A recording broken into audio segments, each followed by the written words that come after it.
Basic concept clear থাকে তার পক্ষে ভালো রেজাল্ট করা অসম্ভব কিছুই নয়। গতকাল রাত সারা রাত ঘুমাতে পারিনি অ্যাকচুয়ালি।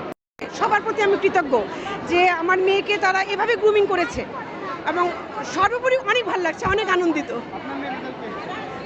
গোল্ডেন 5, GPA 5 গোল্ডেন এসেছে। সরি,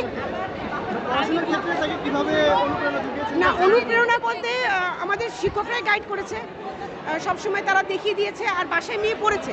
আমি শুধু খেয়াল করেছি তার দিনের পড়াটা দিনে শেষ হয়েছে কিনা, এটাই। হ্যাঁ, শিওর। ফলাফল কি আসছে, কেমন লাগছে? ফলাফল পাওয়ার পর অনুভূতি কেমন? ফলাফল আমার গোল্ডেন A+ এসেছে অ্যান্ড অনুভূতি অবশ্যই অনেক ভালো, কেননা 10 বছর অ্যাকচুয়ালি আমরা সকলে কষ্ট করেছি, এরপর একটা কাঙ্ক্ষিত ফলাফল যখন এসে তখন আসলে খুব ভালো লাগে। ভবিষ্যতে কি হওয়ার স্বপ্ন আছে? ভবিষ্যতে আমার ইঞ্জিনিয়ার হওয়ার স্বপ্ন, এখন ইনশাল্লাহ দেখা যায় কি স্বপ্নদের কতটুকু সত্যি হয়। যারা মনে করো এবার এসএসসি পরীক্ষা দিবে, তো স্টাডিং আওয়ার কেমন হওয়া উচিত? তাদের পড়াশোনার ঘন্টা কত হওয়া উচিত? আমি মনে করি সবার আগে তাদের লেগে থাকা উচিত, কেননা সকলে সমান থাকে না। অনেকে দেখা গেছে দিনে 6 ঘন্টা পড়তে পারে, অনেকে 3 কিংবা 4 ঘন্টা। তো যার যেটা ক্যাপাসিটি সর্বোচ্চ দিয়ে লেগে থাকা উচিত, কারণ ইনশাল্লাহ ফলাফল একসময় আসবে যেটা আমার লেগে থাকতে। একটা বিষয় সেটা হচ্ছে যে অনেকে বলছিল যে এবার শিক্ষামন্ত্রী কোশ্চেন অনেক কঠিন করবে, বা শিক্ষামন্ত্রী আসার কারণে ফলাফল একটা ইফেক্ট করবে। তো আসলে ফলাফল দেখে আসলে কি মনে হচ্ছে, এমন করে ব্যাপার মনে হচ্ছে কিনা?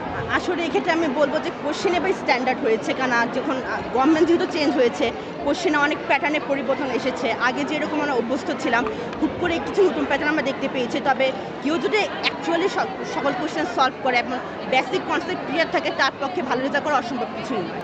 আম্মু আব্বু দুজনেরই অনেক কন্ট্রিবিউশন ছিল, মেন্টালি সবভাবে সাপোর্ট করেছে, প্লাস টিচারদের অনেক কন্ট্রিবিউশন ছিল, লাইক বোথ সাইডে।